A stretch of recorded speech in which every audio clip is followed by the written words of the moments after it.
Oh, we got a really special one today. This is a 1970 Plymouth Superbird, numbers matching, original metal, uh, factory blue fire metallic, factory white bucket seat interior. That's a very desirable combination.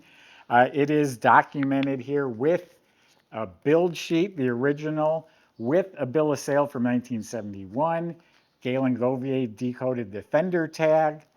We have a restoration hardcover book here. It's kind of cool to go with the car. All sorts of signage. There's a couple, I think, awards that go with it.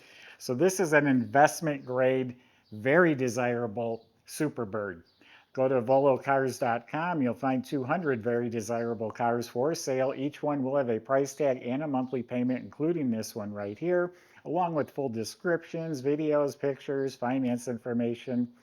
There'll be a QR code on your screen. You can scan at any time. It'll bring you directly to this car, or there's a link in the description.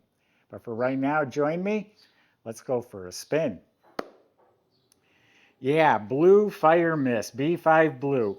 Okay, I'll give you the rundown real quick on this particular Superbird. Guy bought it brand new in Virginia and then sold it. No, sorry, guy bought it brand new in Virginia at a Plymouth dealership and in 1971 traded it back in at the dealer. The second owner bought it back from that dealer. That's the bill of sale we have. We have the bill of sale from the original selling dealer in 1971 being sold to the second owner. That second owner owned it 46 years.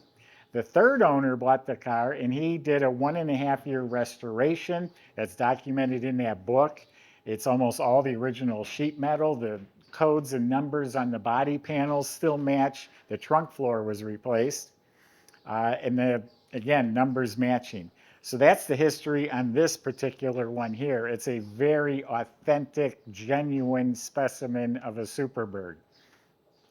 The idea behind the Superbird, the winged warrior, they needed to win races and they couldn't get the car any more horsepower, so they decided to make it more aerodynamic.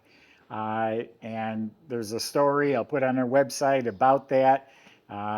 They got banned from doing that in further races. So anyway, they're special cars. They were hard to sell when they were new. I mean, this is a cool car today, very sought after. But could you imagine back in 1970 bringing this home and telling your wife you bought this for the family car? So the nose is the original. It's in excellent shape. The hood, this is extended, making it longer. These are cornet fenders. That's the way the Superbirds were. And all this is clean and absolutely straight. You got the Superbird scoops here. This is all straight, not a ripple, not a dimple. And this paint job's at least 10 years old or so. All clean all the way down to the bottom, the rockers, the doors. This is all beautiful, all real nice, clean, no rust, no damage. Jambs are slick. Door opened easily. Shut very nicely. Big long quarter panels are clean and straight. All this all the way down to the bottom. Look at that nice reflection. Has the original wing that came with the car. A little filler panel here because the rear windows bumped out, making it more aerodynamic. A Roadrunner, the windows pushed in, so that's all custom. They all came with a vinyl top because it was easier for the factory to cover up whatever body work they did to change it. They all got a vinyl top, which was replaced on this one. The blue fire metallic paint is laid out evenly and polished to a smooth, glossy finish. All the decals were replaced. This guy here is reflective. So the paint's looking really sharp. Original rear glass does have the typical light scratches. Looks like the moldings were either polished or replaced.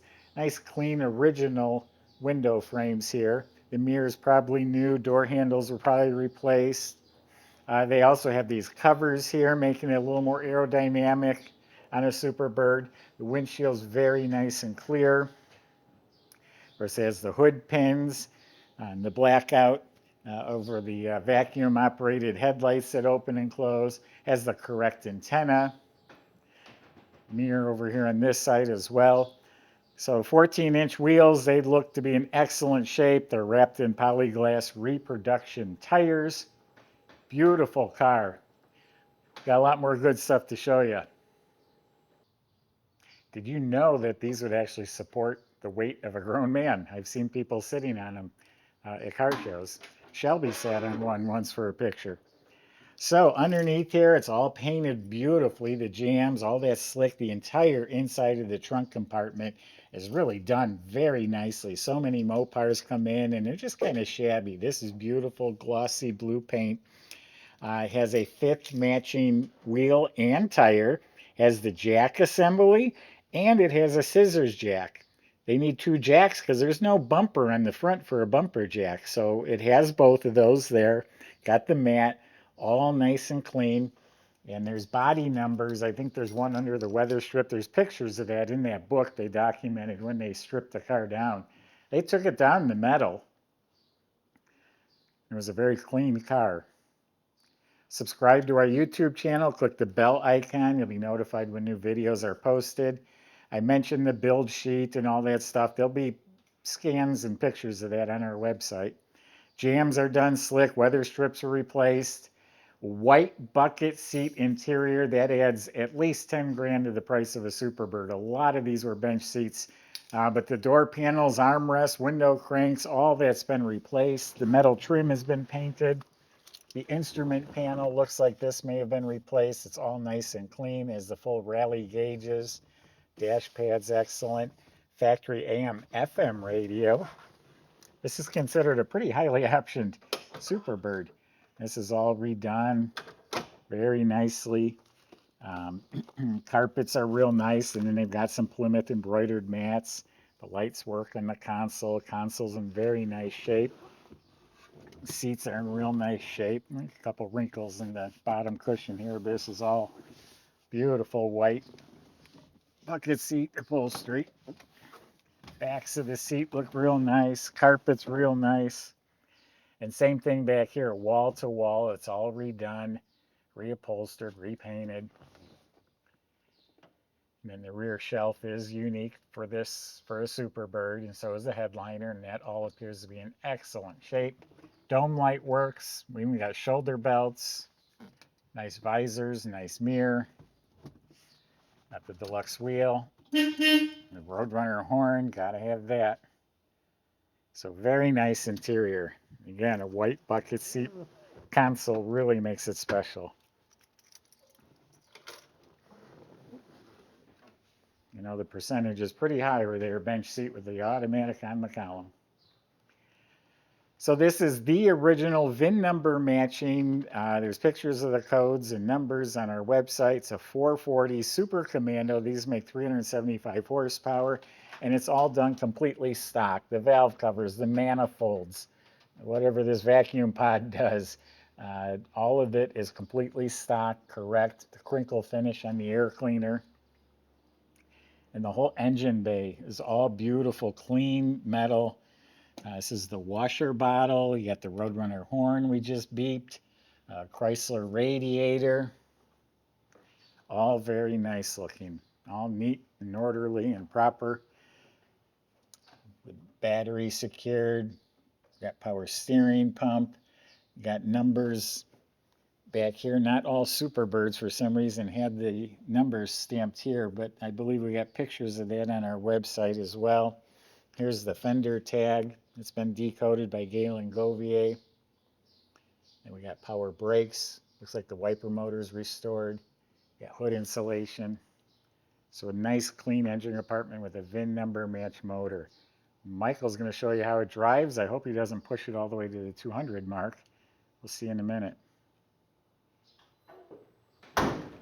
So underneath this car is very clean. I believe it to be all the original floors and braces, and it's a factory undercoat car, and he just gave it a nice clean dusting of black paint, freshen it up. It has brand new, well, not brand new, but it looks brand new. It's a polished stainless steel dual exhaust system with Dynamax mufflers. It's beautiful. Also has a stainless steel gas tank, stainless steel brake and fuel lines. It has disc brakes up front, the e-brakes hooked up. So the steering, suspension, brakes, all that's been checked out. You look up at the motor, it is clean. The VIN number down by the oil pan matches the car. The starter looks fresh. And yes, I found the VIN number. It's up on top here. that matches the car. Not all Superbirds had that. I just learned that a year or two ago from a Mopar expert. I'm sure there's a reason why not all VIN numbers were stamped on Superbirds. He told me you can probably add 10 grand to the cars that do have it. It just helps authenticate the car. So yeah, the motor looks real fresh from underneath. The 727 TorqueFlite transmission automatic is also VIN number matched to this car. It has its original 8 3/4 rear end with sure grip gears. I don't know if it's a 323 or 355, somewhere right in there. But this is an exceptionally nice example of a Superbird, very authentic, got a lot of good stuff going for it. This is investment quality. And yeah, I would also get out and drive it and enjoy it. And you'll be surprised at the looks you'll get with this. Go to volocars.com. Salesman can get you all set up, answer your questions, and tell you how to get this Superbird delivered to your door. Thanks for watching.